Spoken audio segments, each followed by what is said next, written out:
తప్పు చేసి దబాయిస్తే అది నిజమవుతుందని చంద్రబాబు నాయుడు అనుకుంటే అది ఆయన భ్రమే. జనాన్ని మాయ చేసినట్టు శ్రీవారిని మోసం చేయాలంటే కుదరదన్న విషయం చంద్రబాబు నాయుడు తెలుసుకోవాలి. నిన్న జగన్ గారు తన తిరుమల పర్యటన మీద స్పష్టంగా ప్రెస్ మీట్ పెట్టడం జరిగింది. అయినా దాన్ని ఒప్పుకోకుండా చంద్రబాబు నాయుడు తప్పుల మీద తప్పులు చేస్తూ మళ్లీ మాట్లాడతాడు. జగన్మోహన్ రెడ్డి గారు తిరుమల రావడానికి భయపడుతున్నాడు, డిక్లరేషన్ ఇవ్వబడుతుంది కాబట్టి ఎస్కేప్ అవుతున్నాడు అని చెప్పి సూటిగా చంద్రబాబు నాయుడు గారికి చెప్తున్నా. చంద్రబాబు నాయుడు జగన్ గారి దమ్ము ధైర్యం గురించి రాష్ట్ర ప్రజలందరికీ బాగా తెలుసు.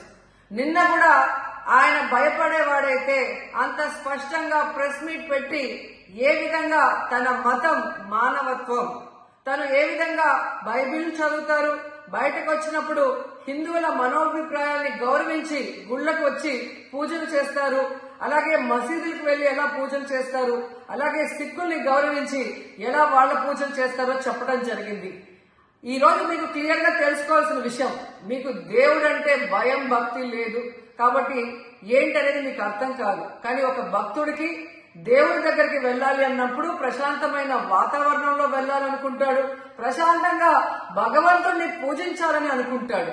కానీ ఈ రోజు మీరు జగన్మోహన్ రెడ్డి గారు తిరుమలకు వస్తానని అనౌన్స్ చేసిన దగ్గర నుంచి బీజేపీలో కొందరు, జనసేన, తెలుగుదేశం పార్టీ ఎలా అలజడి సృష్టిస్తున్నారో అందరూ కూడా గమనిస్తున్నారు. ఏ విధంగా అలిపిరి దగ్గర మేము అటాక్ చేస్తాం, అడ్డుకుంటామని చెప్పటం, అలాగే వైఎస్ఆర్ కాంగ్రెస్ పార్టీ నాయకులందరికీ, కార్యకర్తలందరికీ నోటీసులు ఇచ్చి జగన్మోహన్ రెడ్డి గారి పర్యటనకి పర్మిషన్ లేదు కాబట్టి ఎవరొచ్చినా అరెస్ట్ చేస్తామన్నట్టుగా భయభ్రాంతులకు మీరు ఎలా గురి చేశారు. అండ్ ఈరోజు కుల రాజకీయాలు చేసి రాష్ట్రాన్ని భ్రష్టు పట్టించడమే కాకుండా మత రాజకీయాలు కూడా మీరు ఎలా చేస్తున్నారో అందరూ కూడా గమనిస్తున్నారు.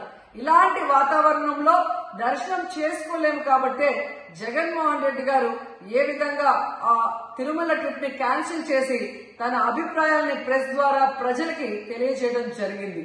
సో నిజమైన భక్తుడు జగన్మోహన్ రెడ్డి గారు ఎప్పుడైనా మళ్లీ వెళ్లి వెంకటేశ్వర స్వామిని దర్శించుకోగలరు. 5 సంవత్సరాలు తన తండ్రి మరి ముఖ్యమంత్రిగా వెంకటేశ్వర స్వామికి పట్టు వస్త్రాలు ఇచ్చారు. జగన్మోహన్ రెడ్డి గారు 5 సంవత్సరాలు మరి పట్టు వస్త్రాలు ఇచ్చిన తర్వాత ఈ నీచమైన రాజకీయాలు చేస్తూ డిక్లరేషన్ పేరుతో మీరు మాట్లాడుతూ ఎవరు అడ్డుకున్నారు అని చెప్పి మళ్లీ దిగజారుడు రాజకీయాలు చేస్తున్నారు. సో భగవంతుడితో పెట్టుకున్న చంద్రబాబు నాయుడు నీతో పాటు ఆడిస్తే ఆడే వాళ్ళందరికీ కూడా భగవంతుడు గట్టిగా సమాధానం చెప్తాడు.